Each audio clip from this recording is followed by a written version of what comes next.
tardes, días, noches, lo que sea, donde quiera que se encuentren. Estamos en un episodio más de Nemocine. Soy Aaron Rodríguez y tengo el honor de presentarles a un gran cineasta mexicano, Luigi Lupone. Si me permite leer su semblanza. Luigi Lupone nace en la Ciudad de México de padres italianos. Es egresado del Centro Universitario de Estudios Cinematográficos de la UNAM. Se especializa en documental de cine directo en París, en los talleres del antropólogo cineasta Jean Roch. Recibe el Ariel en la categoría cortometraje ópera prima en 1981. Ha sido becario de las fundaciones MacArthur, Rockefeller, Ford y Fonca. Tiene más de 50 documentales como productor, director, camarógrafo y editor. Ha incursionado en los géneros etnográficos, experimental, museográfico, televisivo, reportajes y divulgación científica. Dirigió el primer taller de cine indígena de 1987. Fue director del proyecto piloto para la primera serie documental de investigación histórica de la televisión abierta en México siglo XX. Director de producción y contenidos de esta misma serie de 2001 a 2005. Imparte cursos y talleres en varias instituciones, entre ellas el Centro Cinematográfico... Centro de Capacitación Cinematográfica desde 1998. Ha sido Premio Nacional de Periodismo en el año 2009 por el programa de investigación histórica El Último Tramo en el género de programas de divulgación e investigación. Ingresó al Sistema Nacional de Creadores en 2006 con el proyecto largometraje documental de investigación histórica Memoria Recuperada, el cual ha sido seleccionado para el ciclo sumario de la Cineteca Nacional de enero 2013. Bueno, pues... Bueno, pues muchas gracias por la invitación y darme la oportunidad de dirigirme a sus radioescuchas y videoescuchas y internautas, etc. Bueno, yo quisiera hacer una invitación a que vieran el documental, digamos, no quisiera en esta plática referirme tanto a él, hacer una crónica del mismo, pues es un poco repetir lo que justamente se pretende al hacer un documental, que haya acceso, digamos, a un público amplio sobre temas históricos que no han sido abordados, ¿no? Entonces me voy a referir un poco a las carencias que existen, un poco los contextos que existen de alguna manera en nuestro país en relación al documental de investigación histórica, ¿no? Y cuando yo inicio este proyecto, inicia por una razón, digamos, personal. Se trataba de saber la vida de mi padre, que muere cuando yo tengo 20 años, y mi padre no me dijo absolutamente ningún detalle, nada en relación a el por qué estaba en México, qué había sucedido, cuál fue la motivación por la cual vino, etc. Entonces inicio una investigación a partir de esto, y para iniciar esta investigación me topo con un gran hueco histórico y de análisis histórico, ¿no? Resulta que 600 hombres entre alemanes e italianos son recluidos en una especie de campo que se le llamó estación migratoria. Era realmente una prisión. Son recluidos después de haber hecho una incautación de sus naves, ¿no? Una incautación ilegal, ¿no? En el momento, fue absolutamente ilegal. Y entonces, bueno, este destino, este suceso, este acontecimiento me sorprendía de sobremanera que no hubiera ninguna investigación seria al respecto, ¿no? Había un pequeño libro de Mario Moya Palencia, que ya una vez retirado de la política, se puso a investigar una parte de esta historia, a la cual me referiré más tarde, digamos, ¿no? Pero solamente a partir de eso no había nada, digamos, serio, ¿no? Es así que se me ocurre que si voy a buscar a los representantes de México en la Segunda Guerra Mundial, que fue, digamos, este escuadrón aéreo, el 201, que fue a combatir en el frente filipino, pensé que ellos, digamos, en este ambiente, muchos de ellos sobrevivían cuando inicio esta investigación en 1990, y pensé que muchos de ellos podrían darme un contexto, podrían darme muchos más elementos para entender qué había pasado con estos marinos, ¿no? Italianos y alemanes, ¿no? Y resulta que cuando empiezo las pláticas con ellos, no solo no sabían, digamos, una serie de estos sucesos, sino que además empiezo a darme cuenta de también lo ignorados que son por la historia oficial, por la historia académica, etcétera, porque no había tampoco ningún libro que hablara seriamente a profundidad sobre el escuadrón. Entonces me topo con dos temas, ¿no?, que finalmente estaban relacionados en tiempo y en espacio y que habían sido ignorados por la documentación histórica, ¿no? Y en ese momento empiezo a convertirme, pues como tenemos que convertirnos muchas veces los documentalistas si queremos llegar a una profundidad, nos empezamos a convertir en historiadores prácticamente, ¿no? ¿Cuáles son nuestras herramientas? Nuestras herramientas principales son el testimonio oral. Este testimonio, ¿qué es lo que funciona en un documental? Bueno, a diferencia del reportaje, el reportaje puede dar una noticia, puede dar un suceso y puede dar de alguna manera una crónica del suceso, pero no puede, por sus propias limitaciones de soportes, ya sean periodísticos, radiofónicos, televisivos, pues no pueden tener una profundidad, no tienen el espacio para tener una profundidad. La profundidad implica tener tiempo de poder explicar algo, ¿no? Y el documental lo que logra, la gran herramienta que es el documental, es poder informar algo a profundidad, pero al mismo tiempo convertirlo de alguna manera en una representación emotiva, transmitir emociones. Cuando la gente está hablando de su propia vida, cuando la gente está actuando su propia vida, es decir, al ser tomada por un documentalista, empieza no solo a reflexionar y dar informaciones históricas, sino también a transmitir emociones, ¿no? Y esto es lo que crea, digamos, de alguna manera, el espectáculo que puede ser un cine documental, digamos. Ver esto en una sala oscura, concentrados, los espectadores, en adentrarse en la vida de una persona y llegar hasta la cocina, digamos, de su intimidad, ¿no? Y bueno, esta es la gran fuerza del documental y la gran contribución que puede hacer el documental, digamos, a la sociedad, ¿no? De esta manera se aproxima estos dos temas tan prolíficos y tan vueltos incluso tabú, tan bloqueados para la opinión mexicana incluso. ¿Qué es lo que nos demuestra con este documental? ¿Qué mitos puede llegar a derrumbar? Bueno, de alguna manera hay una intención también, digamos, no solo el seguimiento, de consignar el seguimiento de una historia y de consignar los personajes y el tratar de darles emoción al momento que ellos se exponen. También hay una especie de reclamo, ¿no?, de alguna manera en el documental, y este reclamo es un poco que no es explícito, evidentemente, porque si lo hago explícito parecería entonces una propaganda de una opinión personal, digamos, ¿no?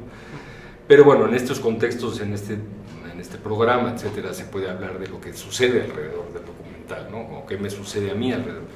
Bueno, en esta intención es un poco hablar de la desmemoria, ¿no?, de la desmemoria como un proceso grave en el país, y la desmemoria a varios niveles. Es decir, primero, está la desmemoria política, que de alguna manera los propios testimonios de los personajes del documental la ejercen también de una manera sin que sea explícita, al decir todo porque han sido ignorados, porque han sido por la historia, por las corporaciones a las que pertenecieron, etcétera, como han sido ignorados. Bueno, ellos ya están hablando de una desmemoria, ¿no? yo al exponer un tema como el de los marinos italianos y alemanes, bueno, de alguna manera ejerzo ya entonces también una crítica a esa desmemoria política, digamos, ¿no? Pero también me refiero a la desmemoria, que esa es la que no es muy comprensible, a la desmemoria de las academias de historia, a la desmemoria de los historiadores. Y es algo que no entiendo. Fui a una conferencia hace unos 2 años, vino un investigador norteamericano que estaba haciendo un análisis de la Segunda Guerra Mundial en México y que había hecho una investigación larga sobre el petróleo, el contexto de México en la Segunda Guerra Mundial y Estados Unidos, y había presentado un libro en relación concretamente a esta parte del petróleo. Bueno, cuando le pregunto de estas naves italianas, que fueron naves petroleras italianas que llegaron a México y que pidieron refugio, se les concedió, y después el gobierno mexicano incautó estas naves y encarceló a sus tripulantes de manera ilegal porque habían pedido refugio, y México no estaba en guerra, no había declarado una guerra, digamos, a las potencias del eje, de las cuales los italianos y alemanes pertenecían a esas potencias, sin ser militares, evidentemente, sin ser marinos militares. Bueno, el norteamericano me decía que no sabía nada de esta historia, que había estado en México varios años y que había escuchado algo, pero no había nada sustentado en términos de investigación histórica como para que él hubiera tomado ahí una referencia y haber sacado un poco un hilo para poder coser más la tela y que quedara más completa, ¿no? Y le pregunto, bueno, ¿cuál es el ambiente que él ve en las academias de historia mexicana y a los mexicanos en relación a los sucesos del siglo pasado, el siglo XX, donde todavía hay sobrevivientes, donde todavía el testimonio oral puede ser una herramienta importantísima? Y me dice, pues sí, es una desgracia que suceda que los historiadores no han tenido en cuenta el testimonio oral como una gran herramienta para empezar a sustentar investigaciones. Y por otro lado me dice que están muy atrasados, que todavía siguen en muchísimos análisis de finales del siglo XIX, de principios del siglo XX, y que bueno, que pues, todavía falta para que lleguen a la historia contemporánea. Entonces, en algún escrito que hice, etcétera, pues yo me refería justamente que, bueno, entonces, cuando los historiadores empiecen a darse cuenta en el año 2040 de que habrá que hablar de lo que pasó en la Segunda Guerra Mundial, ya pasados 100 años, tal vez ya sea entonces la fecha en que ya consideren que haya que analizarlo, bueno, no va a haber absolutamente ninguna persona sobreviviente de esos sucesos que pueda dar un testimonio, ¿no? Y que pueda ampliar así la información, ¿no? Entonces me parece realmente, esa es la parte que no entiendo. Yo puedo entender la desmemoria política, la que no puedo entender es la desmemoria, digamos, académica, ese ejercicio de esa desmemoria, digamos, es la que todavía realmente no la entiendo, y como mexicano me parece, de alguna manera, si puedo decirlo fuerte, pues me parece vergonzoso, es decir, ahorita sabemos ya prácticamente los botones que usaba la camisa del señor presidente Benito Juárez, de dónde provenían esos botones, a ese nivel de detalle, o sea, se está llegando, digamos, ¿no? Bueno, muy bien, me parece excelente, o sea, sí es importante saber ese tipo de profundidades, de grandes estadistas, de grandes momentos de la historia nacional. Nada más que, bueno, creo que hay muchísimos historiadores, creo que hay muchísimas academias, creo que podrían un poco diversificar sus investigaciones y por lo menos entrar, como tú bien dices, digamos, a la historia contemporánea, y sobre todo consignar a las personas que todavía viven, digamos, ¿no? Y entrevistarlos, ¿no?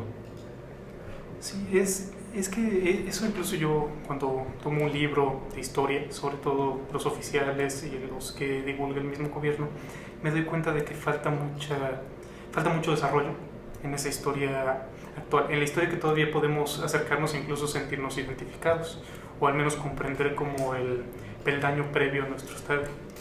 Por ejemplo, nosotros volteamos a ver a la Revolución Mexicana y honestamente muchos no nos sentimos identificados. Es un movimiento de masas comandado por terratenientes y hacendados que no tiene mucha adecuación a la actualidad. Pero en este caso volteamos a ver la Segunda Guerra Mundial y nos damos cuenta de que el agitado proceso de modernización, la occidentalización del mundo y esa rápida conexión, como incluso llegan a decir en una película mexicana que se hizo sobre el Escuadrón 801, que el mundo se está achicando cada día más. Eso prácticamente, en esos temas no podemos andar, no tenemos materiales. Es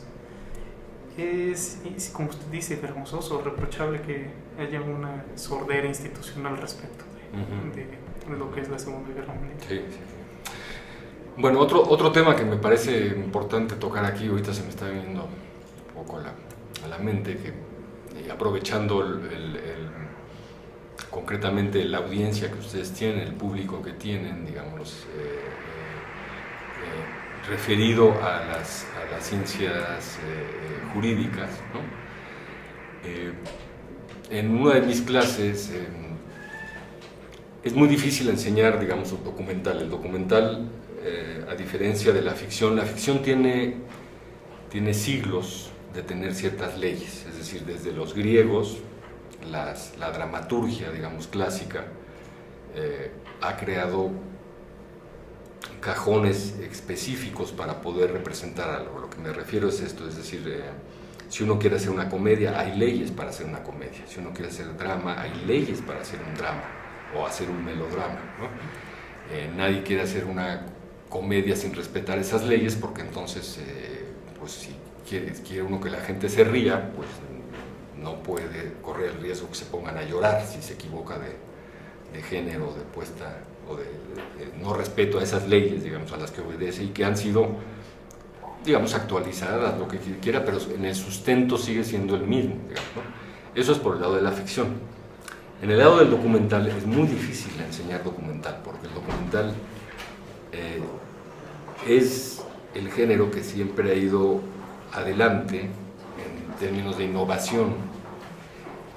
Lo que quiero decir es que el documental nace al mismo tiempo que nace el cine, ¿no? Ese es ontológicamente, el documental está ya en el momento en que el dispositivo que se llama cine, cinematógrafo, nace.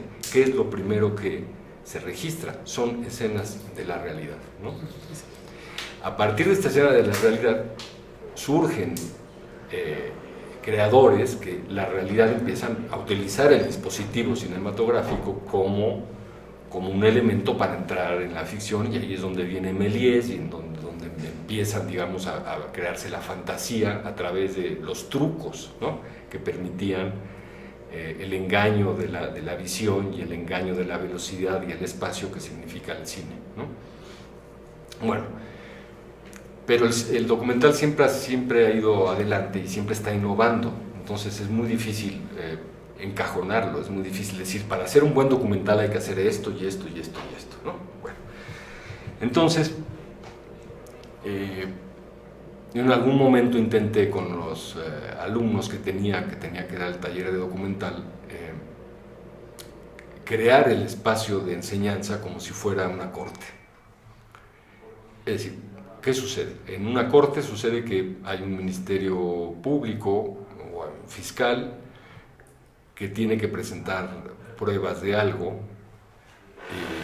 en relación a un suceso, ¿no?, en relación a un acontecimiento. Hay un culpable o un presunto culpable o un presunto inocente o presunto, en fin, como sea la figura, que para efectos del documental ese es nuestro objetivo, digamos, ¿no? Tenemos que crear un tema. ¿Cuál es el objetivo? En ese sentido, ese momento se convierte en esa persona, digamos, y esa persona va a tener una defensa, va a tener sus justificaciones, va a tener sus atajos, sus contextos, sus necesidades de explicar por qué hizo o no hizo lo que la gente cree que hizo o lo que no se hizo, ¿no?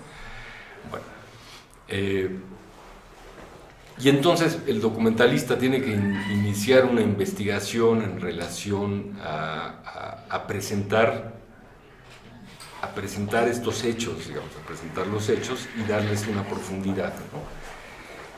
Y va a estar siempre confrontado por su propia subjetividad y va a haber un jurado que finalmente va a ser el espectador, ¿no? Entonces, y me parecía que era un ejercicio interesante, digamos, ¿no? No lo pude llevar a cabo completamente, se necesita, digamos, un rigor en términos de cómo se presenta y cómo armar las analogías en relación a cómo se establece un juicio.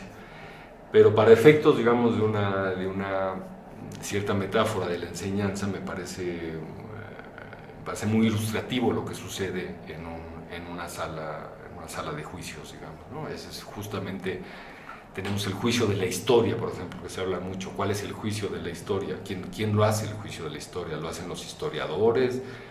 ¿Lo hace la sociedad civil al dar su opinión?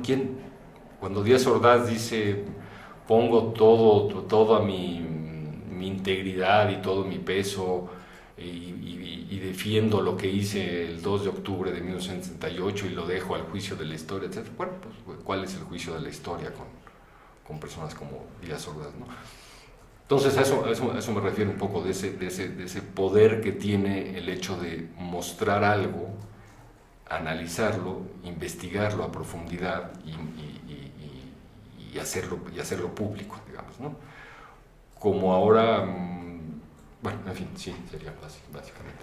Sí, sería presentar un material, pero para que este sea recibido por la sociedad y que se difunda mediante un análisis, no que únicamente se limite a los eruditos o a los archivos nacionales. Exacto, sí. Ahora, aquí entra un asunto interesante en esto del análisis.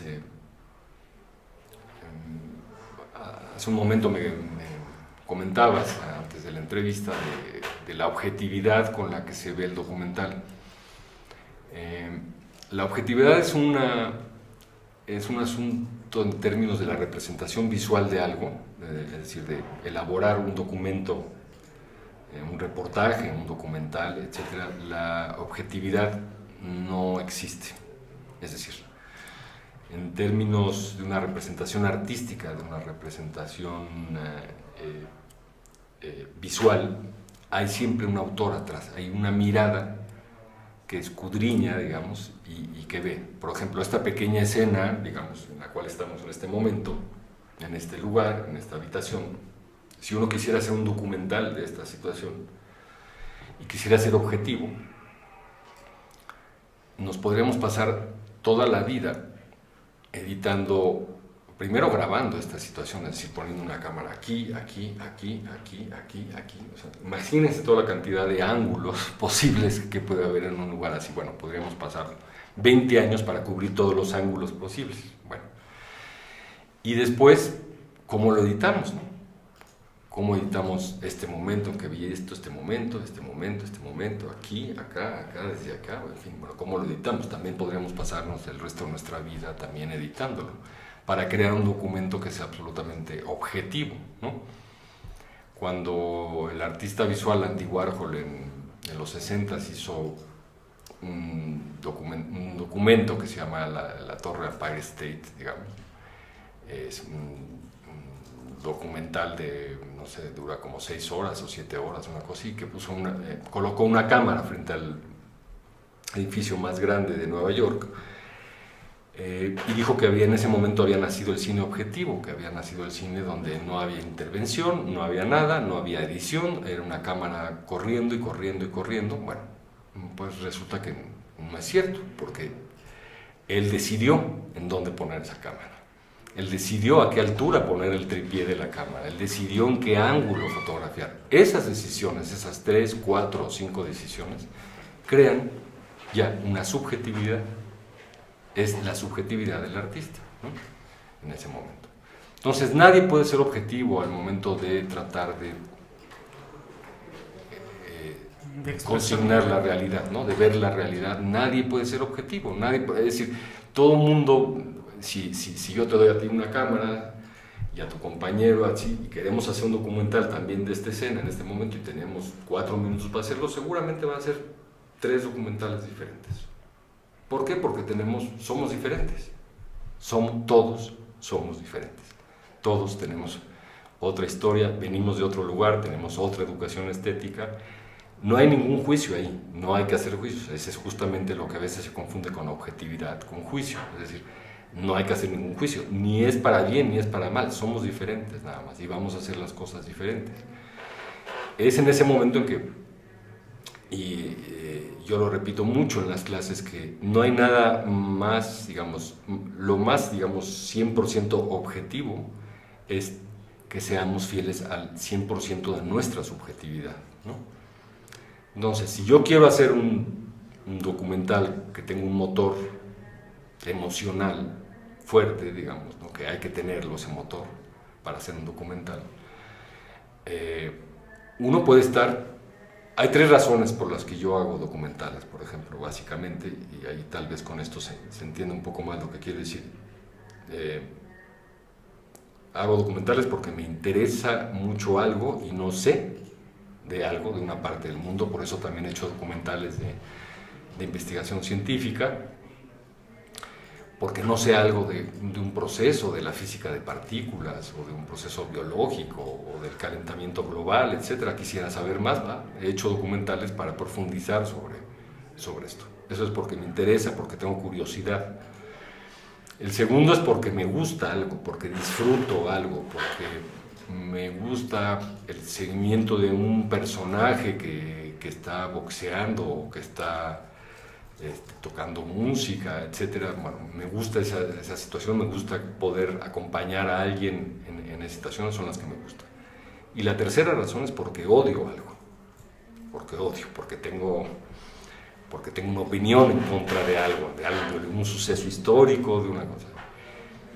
Y esas son las 3 motivaciones principales. Entonces, a partir de esas 3, mi subjetividad empieza a funcionar. Es decir, si estoy frente a un personaje odioso, que yo opino que es odioso, sí lo voy a reflejar en el documental y sí voy a hacer una edición que refleje esa parte, ¿no? Y aquí cabe mucho una anécdota. Por ejemplo, yo tuve una educación religiosa muy represora, etcétera, y bueno, uno de mis primeros documentales lo quise hacer en relación a cobrar factura, digamos, a la Iglesia Católica Apostólica Romana, digamos, ¿no? Y consigné la vida de un sacerdote y su relación con el dinero. Ahorita un tema tan en boga, digamos, la sucesión papal. Exactamente. Entonces, hago una película en la que yo profundamente odiaba esto, era muy crítico, etcétera. Pero bueno, me salió el tiro por la culata, digamos. Es decir, logré acotar el mensaje de alguna manera que para los efectos de la gente que también odia a la Iglesia Católica y su relación con el dinero, ¿no? A la institución católica. No estoy hablando de la fe, no estoy hablando del cuestionamiento sobre la existencia de Dios, ¿no? Estoy hablando de la institución católica, apostólica romana, digamos, en base a una iglesia que es la que profesa el 90% de los mexicanos, digamos, ¿no? Bueno, de esa institución me estoy refiriendo. Y de un personaje que es funcionario de esa institución, como era un sacerdote, ¿no? Bueno, resulta que para los que odian eso, el documental era excelente y lo aplaudían. Pero también me atreví a pasarlo en un público muy católico, muy devoto, etc. Y resulta que para ellos las actividades del sacerdote y todo lo que yo había puesto ahí, por primera vez se veían, por primera vez se explicaban, por primera vez se veía la importancia del sacerdote y su manejo del dinero para un bien común, como sería la preservación de la pequeña capilla que tiene, etcétera, etcétera, etcétera. Bueno, ya hasta me querían contratar para hacer otros documentales sobre la iglesia, digamos, ¿no? Entonces para mí esa fue una gran lección, digamos, ¿no? Yo, aún con mi propia subjetividad, por lo tanto objetividad, es decir, yo quería que se mostrara esta monstruosidad que implica estos mecanismos de esta institución, aún así tuvo, digamos, una apreciación por ambos bandos, digamos, ¿no? términos correctos, digamos, ¿no? Entonces el propósito de su documental es acercar su visión hacia los públicos distintos, hacia las facciones de personas que quieren apreciar, para, digamos, comprender un nuevo conocimiento, para develar la verdad tras un hecho, que en este caso, tras dos hechos, que serían en este caso el campo de prisioneros extranjeros durante la Segunda Guerra Mundial y la participación del escuadrón. Bueno, a ver, aquí hay dos nociones interesantes que tú mencionas, hechos y verdad. Creo que son diferentes, es decir, en el sentido de, yo lo que le puedo concretar es hacer una cronología de hechos y sucesos. La verdad en términos de por qué fueron, por qué se realizaron esos sucesos, etcétera, etcétera, esa es una parte que siempre se mantiene, pues siempre muy, digamos, amerita otra investigación. Es decir, para llegar al fondo de por qué el gobierno mexicano incauta unos barcos cuando habían solicitado refugio, ¿por qué se los quita? ¿No? Si habían solicitado un refugio legal y México era parte de un país neutral, ¿por qué les quitan los barcos? Bueno, yo puedo decir cuál creo que puede hacer, pero no tengo ninguna documentación para mostrarlo, y creo que tampoco el gobierno hizo ningún documento que dijera la verdadera intención de esto era decomisar los barcos porque México acababa de expropiar el petróleo que tenía y Estados Unidos acababa de entrar en la guerra y era un buen cliente y había que mandar petróleo, y qué mejor con 9 flamantes buquetanques italianos que podían invadir ese petróleo. Bueno, yo eso lo puedo decir entre líneas, lo puedo decir aquí, ¿no? Como comentario, que creo que esa es lo que sucedió. No lo puedo poner en el documental como tal, no puedo hacer una mención así. Puedo nada más insinuar ciertas cosas, como insinué con ciertos comentarios, pero no tengo ningún elemento para demostrarlo, digamos, ¿no? Pero bueno, sabemos que todo el ejercicio de la política de grandes sucesos, siempre las verdades como tal, en términos de poderlas demostrar como si estuviéramos en un juicio, pues bueno, no siempre afloran, no siempre existen, ¿no? No se dejan rastro de estas cosas, ¿no? Sí, estas, pues usualmente, como usted dice, provienen completamente de las personas. Si ¿gusta agregar algo? Pues, bueno, entonces es digamos, el interés, en este caso de Memoria Recuperada, es este interés de narrar los hechos, que el espectador saque su propia conclusión. No podemos hacer documentales para revelar la verdad absoluta. Para revelar la verdad. Y además tampoco podemos hacer documentales que pretendan, digamos, saber a qué espectador nos dirigimos. Es decir, ¿no? Hay muchos tipos de espectador, no podemos hacer concesiones de decir, no, es que el espectador va a pensar esto, va a pensar lo otro. En ese sentido, a diferencia de lo que sucede en una sala de audiencias, de un juicio, digamos, ¿no? Está el jurado que sí va a tomar una determinación. Bueno, a eso me refiero, digamos. Cada quien pone sus partes, se narran los hechos, etcétera, y por eso se parece tanto el cine documental a lo que sería una sala de audiencias, porque el jurado decide, y el jurado es el propio espectador, y hay muchos tipos de jurado, ¿no? Si los espectadores se pusieran de acuerdo y hicieran una votación, dirían, bueno, pues es buena película, pero bueno, pero eso no sucede en el cine, digamos. Sería bueno que siempre sucediera, ¿no? Que uno saliera de la película y diera su votación ahí, y eso entraría en una especie de historiografía del espectador nacional. Eso sería increíble que sucediera. Bueno, no creo que se vaya a dar esto, pero es un mecanismo muy sencillo, un papelito donde uno pone ahí me gustó, no me gustó, un comentario, etc. Y eso crearía un conocimiento de quién es el público que va a ver las cosas y qué sucede, ¿no? Bueno, por el momento digamos, no se puede hacer a un espectador específico, no podemos hacer concesiones. Lo que sí no podemos es poner en entredicho, comprometer nuestra propia subjetividad, lo que creemos, ¿no? y eso es lo que sucede, digamos, en la actividad documental, ¿no? Pero en este caso, ¿no cree usted que se torna algo complicado hacer esta distinción entre percepción subjetiva y hechos? ¿No sería incluso jugar con una línea muy frágil, capaz de romperse? No, porque si los hechos, creo que si los hechos están expuestos, uno puede sacar su conclusión. En ese sentido, yo te preguntaría cuál es la opinión, digamos, tuya en relación a haber sido espectador, digamos, del documental, y cómo ves esa línea, cómo sucede, cómo te sucedió a ti, digamos.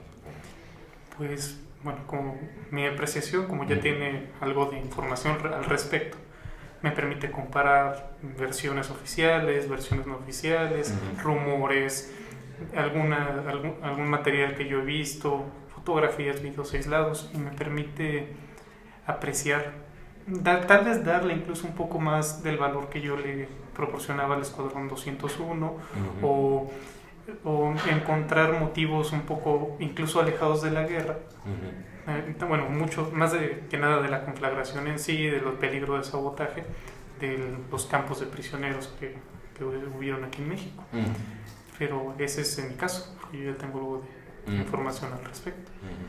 Yo considero que es un excelente filme, porque nos da, como usted menciona, esos hechos, esa exposición adecuada, no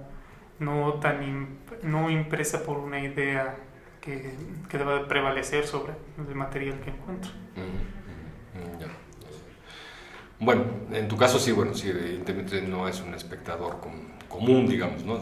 Es espectador interesado, ya tenía información previa y quería seguir, digamos, ahondando en esta explicación. Pero bueno, esta línea que mencionabas entre los hechos y la subjetividad, no, justamente la subjetividad me impulsa a colocar esos hechos, ¿no? A colocar esos hechos en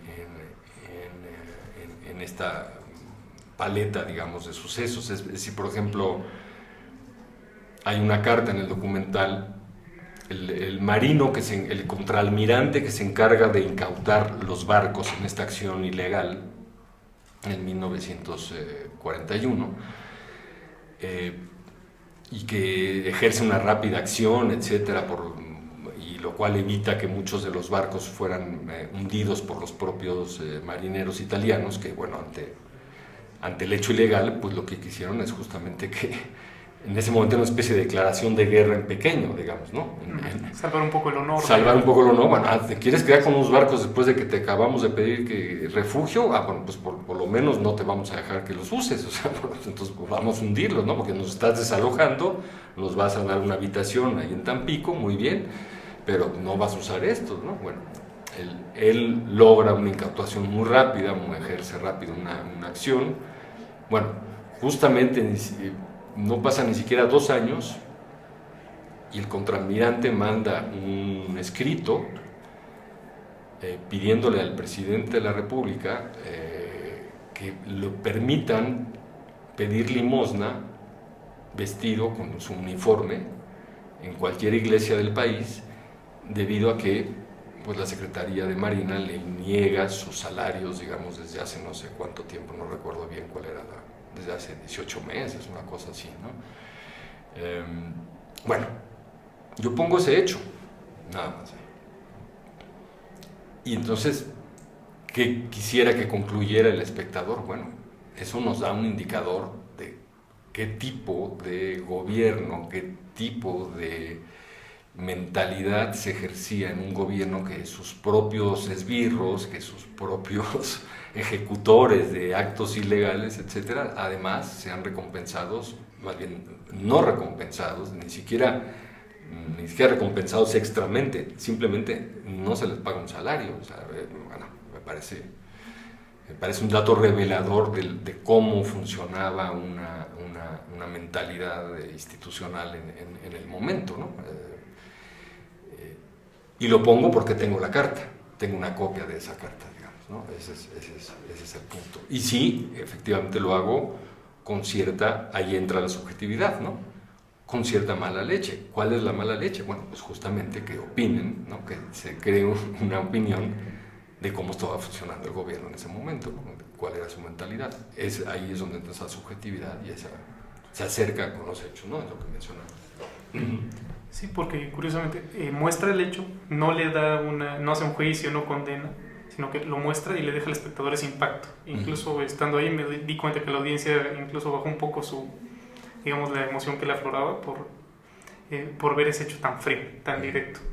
Pero ella misma forma ese juicio. Su subjetividad, usted no vuelca completamente el documental en un documental de protesta, pero la gente lo aprecia como la realidad. Sí, un golpe directo de la realidad. Sí, de hecho pensé si hacía una puesta en escena, digamos, ¿no? Si le pedía a una especie de actor, algo así, vestirlo de marino, ponerlo en el atrio de una iglesia y que comenzara a pedir limosna con su gorra, sea muy elegante, así de marino, todo. Era un contraalmirante, no era cualquier persona, digamos, de la marina, ¿no? Era un contraalmirante, entonces vestirlo con su traje de gala, que es lo que solicitaba, y pedir esta limosna. Pero luego me pareció que podría inclusive causar risa, ¿no? De repente es estas cosas de la realidad que rebasan la ficción, como se dice, ¿no? Y podría parecer que es producto de mi imaginación, aunque esté ahí la carta, etcétera, pero ya hacer la puesta en escena de algo así podría causar una risa y no una reflexión, digamos, ¿no?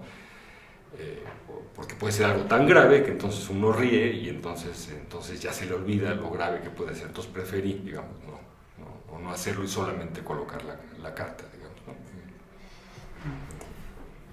Bueno, pues sí, curiosamente veo que a lo largo del documental surgen estos hechos, e incluso hechos a favor, hechos en contra, bueno, que podrían apreciarse a favor o en contra del gobierno si tomamos una perspectiva en su documental. Pero no, como ya lo dije, no impera la opinión, no nos lanza la opinión directamente y luego un hecho, sino primero el hecho y luego la opinión. En su caso, por ejemplo, en el caso de cuando los mexicanos se dirigen a los fuertes estadounidenses, a las bases estadounidenses, nos muestra usted sus testimonios de cómo fueron tratados, de que algunos los trataron muy bien, de que a otros los trataron muy mal, de que tuvieron pleitos, bueno, como cualquier soldado, pleitos en cantinas, pleitos por mujeres, pero al mismo tiempo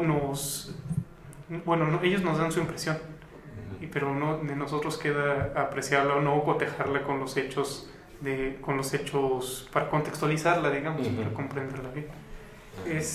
Es de lo que más me interesó de su película, cómo maneja esta diferencia entre subjetividad y hechos, pero sin volverse tendenciosa.